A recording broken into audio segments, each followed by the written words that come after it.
This video was not supposed to be so long. When I decided to start the series on aircraft from the dawn of aviation, I had asked for recommendations of my first few videos to those in my Discord server. One individual offered up an odd looking aircraft I had seen before in a few books about aviation history. At first, I thought I'd struggle to find enough information to even make a full video, as there was almost no good documentation regarding the airplane or its inventor. However, after stumbling across a small newspaper snippet from 1918, it quickly spiraled out of control into a story of forgotten talent, a struggling inventor, a dream of flight, and wartime espionage. This is the story of Raimondo Lorenzo de Quilly. Born in Vienna on July 22, 1873, Raimondo Lorenzo de Quilly Montjustin was raised by his French mother and Carlist War veteran Spanish father before he eventually moved to Paris in 1890 in order to attend the French Naval Academy. While he was never marked as even an average student, he still managed to obtain his naval engineering degree. During this time, he applied for French citizenship but was denied due to his father's participation in the Spanish military and Raimondo having been born in Austria. Not discouraged, he began working at the FCM shipyard in Toulon in 1893. Rather quickly, suspicions mounted at the shipyard that he may be selling information to the Vulcan Company in Stettin, Germany, and so he was fired from his position at the French firm in 1895. Such assumptions, at first seemingly unfounded, were immediately proven when Raimondo wasted no time in moving to Stettin and officially working for the German naval firm. However, after only 3 to 4 years working for Vulcan, with frequent trips between Germany and France, the now 26-year-old Raimondo left Stettin and moved back to Toulon, where he began working odd jobs.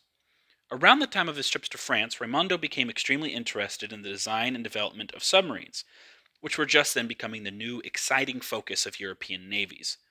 He ended up working with Maxime Lebeau and assisted in the design of his submarine, the Narval, which Maxime would submit to the ongoing competition started in 1896 by the French Navy for a new submarine design. At the same time, Raimondo submitted his own design to the competition in direct opposition to that of his mentor. Maxime's design would win in 1899, leading to his submarine and design being adopted by the French Navy. Although he continued to work with Maxime, Raimondo became bitter at his design not being chosen. This may have been a contributing factor to his 1901 book, Underwater Boats and Submersibles, containing several top secret details about the Narval and the still in design Aigrette class submarine.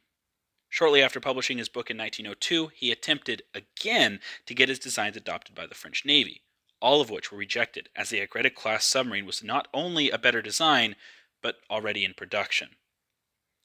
At the same time, designs and technical notes belonging to Maxime and Gobeau, another prolific submersible designer in France, turned up missing, and Raimondo became the main suspect.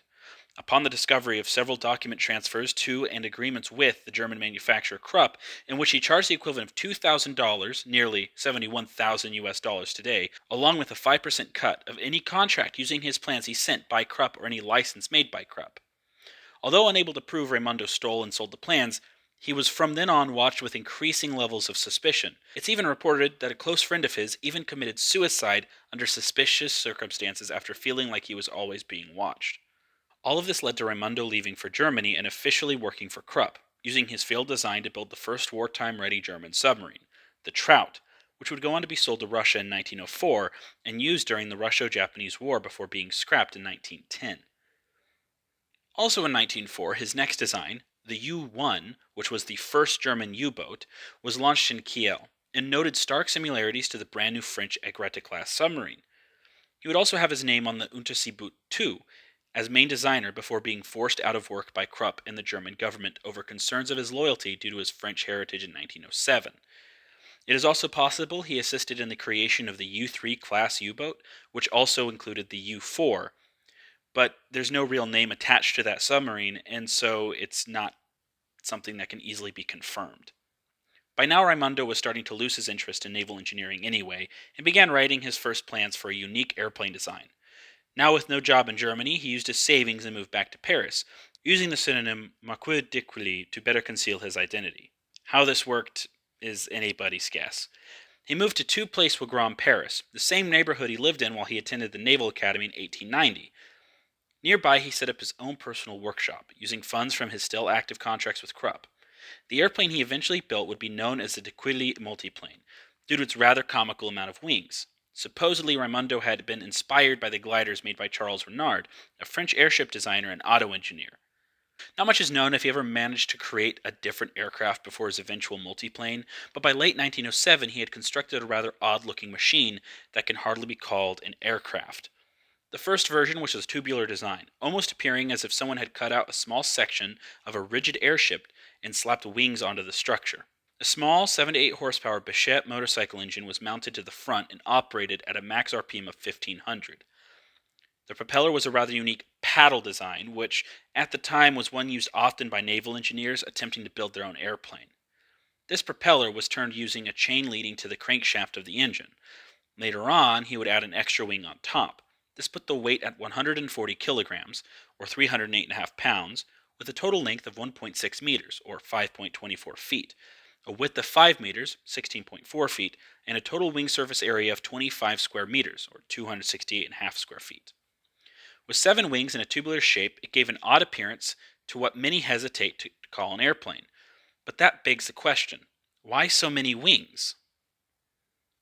This odd oval design with 7 wings came about from the proven design of the biplane, which was able to obtain better lift than monoplanes at lower speeds and had better stability thanks to the limited known construction techniques and material for building aircraft. Biplanes also gave better handling characteristics and maneuverability, and had better performance than monoplanes than with the heavy, low-powered engines of the time. This created a school of thought that believed in a rather simple equation. If 2 wings created more lift and controllability than 1, then 3 would add even more, and so on ad infinitum. This, as we now know, is not true. Aircraft with 1 wing on top of the other creates problems with airflow that actually leads to a decreased amount of lift, as a high-pressure airflow across the bottom of the top wing interferes with the low-pressure airflow across the top of the bottom wing. So while there is the ability to have more wing area in a given space, which allows for slower speeds, a more stable construction, and better handling compared to monoplanes of the time, there is a limit to the efficiency of the wings and its ratio of lift to added weight. Of course, all of this information was not widely known at the time and birthed some really intriguing designs, such as the de Quively multiplane. A later modification would switch out the 7 horsepower Bouchet engine for a 10 horsepower variant, and change the shape of the top wing. Even with these modifications, the airplane was still unable to gain enough lift to get airborne. However, tests were run on the airplane in what was at the time a field just 12 kilometers south from where he lives in Paris. It's very likely they attempted flying the machine, as this photo shows the prop being turned over and the engine being started, but it's probably for the best that the airplane never took flight. The lack of a proper tail section and any form of control surfaces would have led it to become an uncontrollable mass once airborne, and more than likely result in the death or injury of whoever decided to pilot it. Raimondo would write about how he thought the multiplane would handle, stating, "It would be premature to speculate of how this machine would be controlled, insofar as its dynamic stability is so much more longitudinal than lateral." Even still, Raimondo was not done with his idea yet. A fire had broken out in the workshop it was built in and damaged the multiplane, giving him an opportunity to redesign it. If an underpowered, overweight, 10 horsepower engine and inefficient propeller with terrible thrust dynamics was unable to get the airplane in the air, then the solution was a simple one: add more wings. And so he did. He added another 18, in fact, bringing the total to 25 wings. With no further upgrades to the engine or overall design besides the addition of those wings, which would only disrupt lift and add weight to the already overweight airplane, it would never actually manage to get off the ground.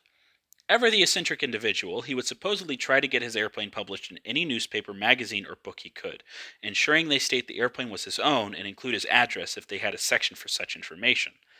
This all ended after the start of the First World War, and Raimondo halted his attempts at flying.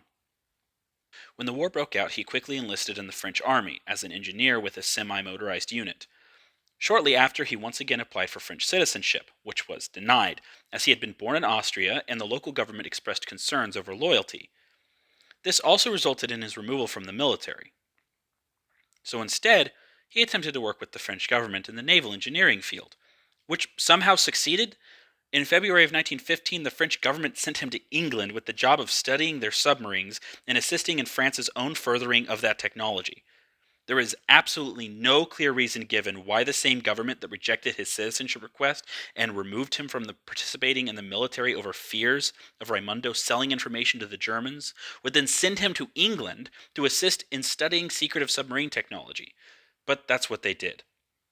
As would be expected, it did not end up well for anyone. Raimundo's suspicious nature led to his lodgings being searched in 1918, where it was discovered he had indeed been secretly working with German manufacturer Krupp before the war to sell them, at the time, secret information regarding the French submarines he had been working on with Maxime. It is unclear why he would bring such information with him to England, but he did. There was also ample evidence to suggest he had been selling the very secrets he had been sent there to study to the German manufacturer Krupp as well. Unable to gather definite proof of his cooperation with Krupp during the war, and only obtaining his confession that he did in fact design the first German U-boats, he was not sent to prison. Instead, he was deported to France, something the English may have seen as a worse punishment. Once arriving there, he was once again tried in the French courts, but due to a lack of any definite proof he had committed treason, he was found guilty of industrial sabotage and deported to Spain, where he stayed until the end of the war.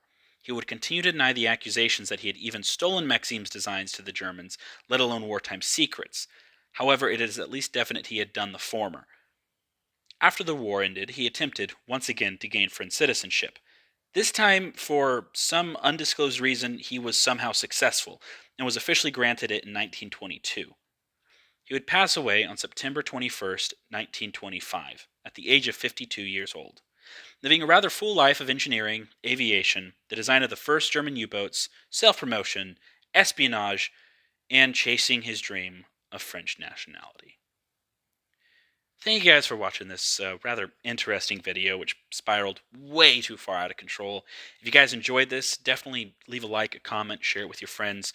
And if you aren't yet, subscribe to the channel. There's going to be a whole lot more videos that are very similar to this about early aviation and the interesting aspects of it. These will be released weekly on Saturdays, and coming up pretty soon are going to be some videos I'll be releasing regarding a kit plane I'll be building, which will be a Fokker D7. I look forward to sharing that information with you guys. It should be a pretty fun project along with this series going on. Thank you guys for your support.